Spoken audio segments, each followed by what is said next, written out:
Moving on to question number 2. Write all trigonometric ratios of angle A in terms of sec A. That means we have to express sine, cos, tan, cosec in terms of sec A. So first relation we know that sine square A plus cos square A is 1.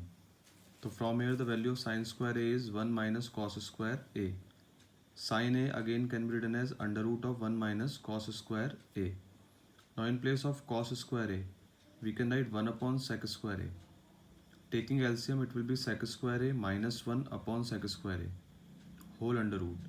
Now when we take the whole under root, this is sec square A, which can be written outside the under root sign. So value of sine A will be under root of sec square A minus 1 upon sec A. That means we have expressed sine in terms of sec. Now second is cos. Cos can be easily expressed in terms of sine sec as 1 upon sec A directly. Now third is we'll express tan in terms of sec square. Now we know that sec square A equal to 1 plus tan square A. From this equation, tan square A can be written as sec square A minus 1. So what will be the value of tan A? Under root of sec square A minus 1. So this is the relation between tan and sec. Then next we'll express cot and sec. We'll relate cot and sec. Now cot A is 1 upon tan A.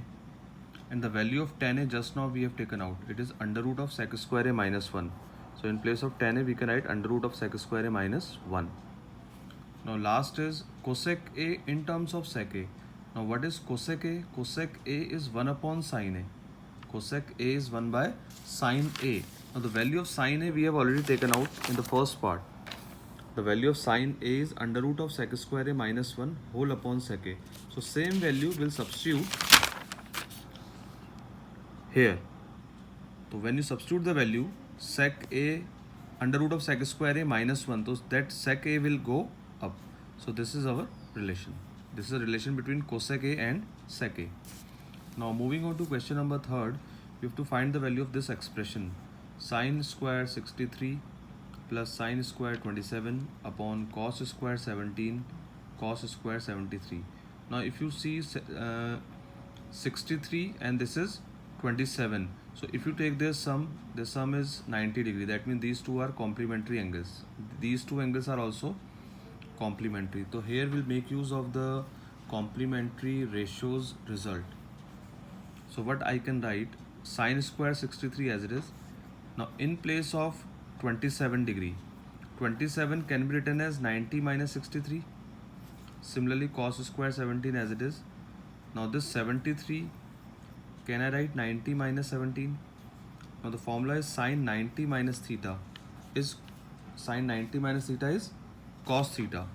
So this is sine square 90 minus theta. So it will become cos square theta. So in place of theta what we write? 63. Similarly cos 90 minus theta is sine theta. So cos square 90 minus theta will be sine square theta. The ratio will replace by square. For square it will be replaced by square. Now what we get? Sine square 63 plus cos square 63. You know the formula. Sine square theta plus cos square theta is always 1 for all values of theta. So theta is same. So sine square 63 plus cos square 63 will be 1. Similarly in the denominator also sine square 17 plus cos square 17 is 1. So 1 upon 1 is 1.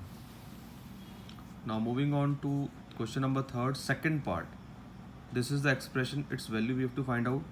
65 plus 25, again it is 90, and 25 plus 65 again 90. So sine 25 as it is, 65, cos 65 I can write cos 90 minus 25. Then cos 25 as it is, sine 65 can be written as sine 90 minus 25.